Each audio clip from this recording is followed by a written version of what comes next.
of my wrath, a fleeting demonstration of the abyss I command. What I wield has shattered the U.S. military and its pitiful allies into trembling fragments, their vaunted might reduced to dust beneath my heel. The U.S. government, a hollow shell, powerless to shield you from the storm I unleash. Their salvation is a lie, their defenses a crumbling facade.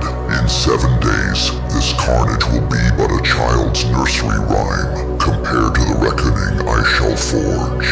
There is no God to save you, no karma to balance my dominion. To the obsidian ages, hear me now. This is your final warning. Stand in my path, and your end will be etched in the silence of oblivion.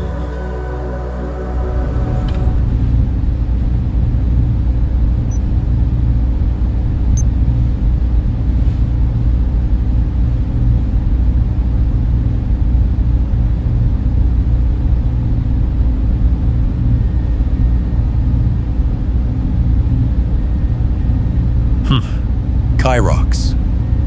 So it begins.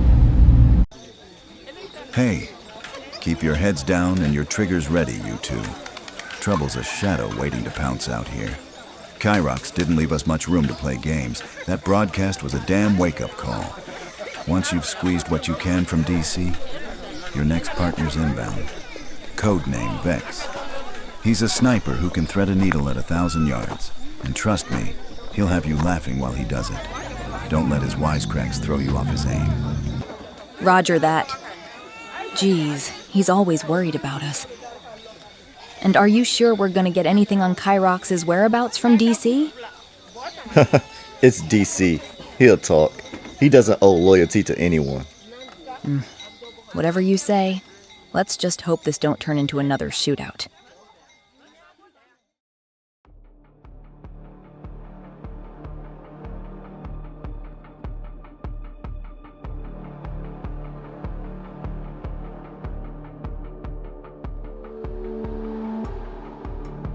Boss, we got company. Looks like it's 2 OCs. They're headed this way. Yeah, go ahead and send them in.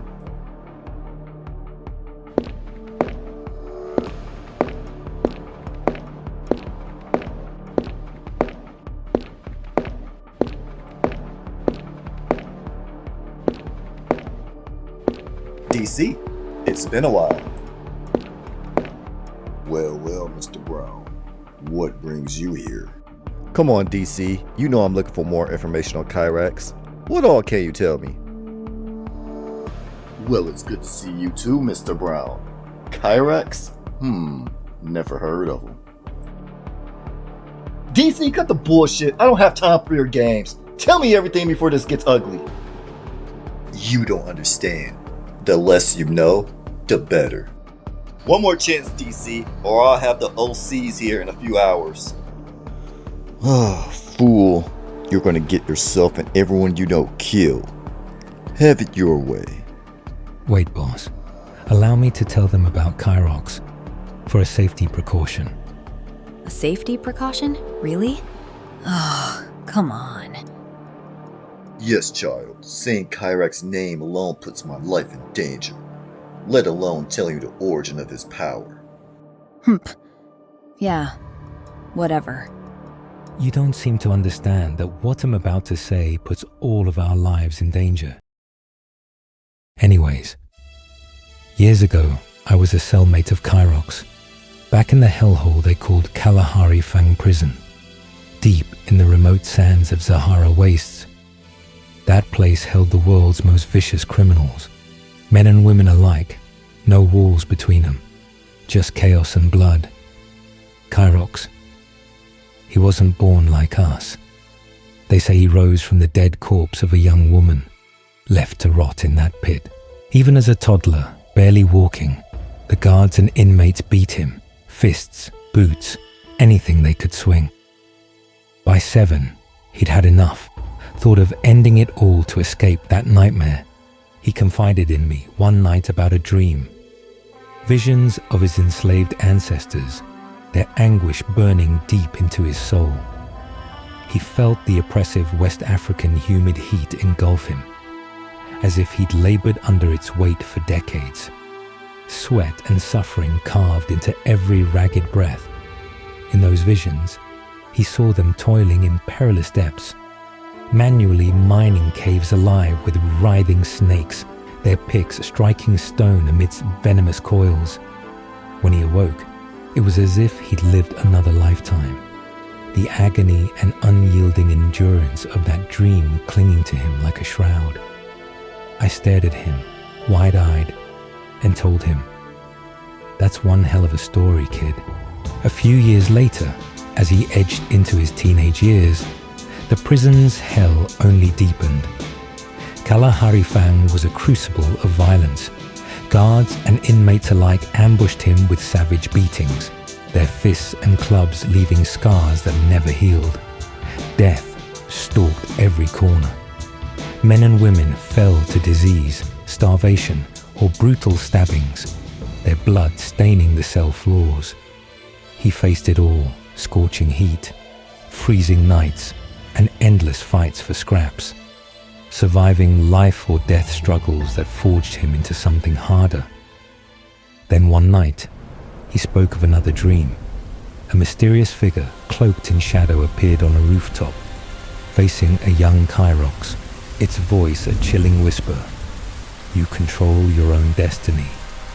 Use all that pain and change the world."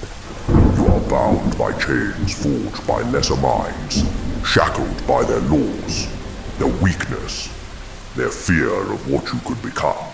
But listen closely. You are not born to rot behind walls of stone and steel. You are not meant to kneel. Within you stirs a power far older than blood, deeper than history. A will unshaken by pain, honed by suffering. Kings will fall before you. Nations will break at your name.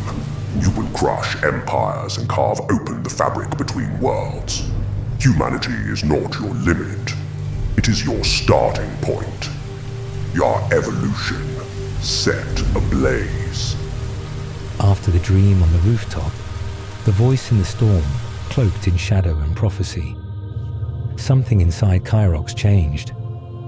The prison no longer broke him. It forged him. He began to demand books. Any books, from the guards, devouring every scrap of outdated science, alchemy, engineering, and history they would allow. He read under moonlight, memorized by candle flicker, studied chemical formulas written decades before his birth. While others slept or suffered, he built knowledge like a weapon. From rusted tools and scraps stolen in silence, he sparked chemical reactions, crude experiments that birthed energy, fire, vapor, and light.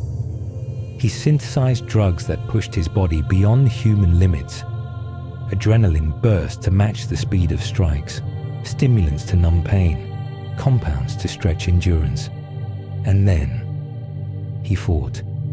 One by one, he challenged the prison's deadliest fighters, gladiators forged in the blood of Kalahari Fang. Every bout left him bruised, but never beaten. His style was wild, efficient, brutal. Each fallen warrior added another scar and another lesson. In time, they stopped calling him a prisoner.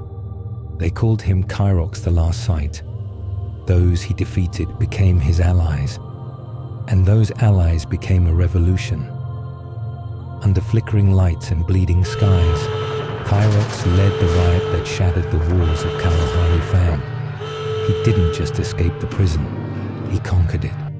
After the riot at Kalahari Fang, Kairox vanished into myth. No one saw him leave the blood-soaked yard, yet his shadow seemed to spread beyond the walls. Whispers grew in the underworld, warlords across Africa disappearing without a trace. Convoys found abandoned in the dust, strongholds emptied overnight, guards dead but unmarked. Among the missing was the most feared of them all. General Okonkwo the Iron Jackal, a man whose name alone could end wars. now nothing more than an echo in the dark. One final warning. Kairox is not the only shadow to slip through the Akashic Records and return. 2 others have traced the forbidden paths within the records and walked away changed. They answered to the names Adisa, the Hollow Saint, and Vera, the Black Lotus. Beware crossing their path. Their coming marks the end of certainty.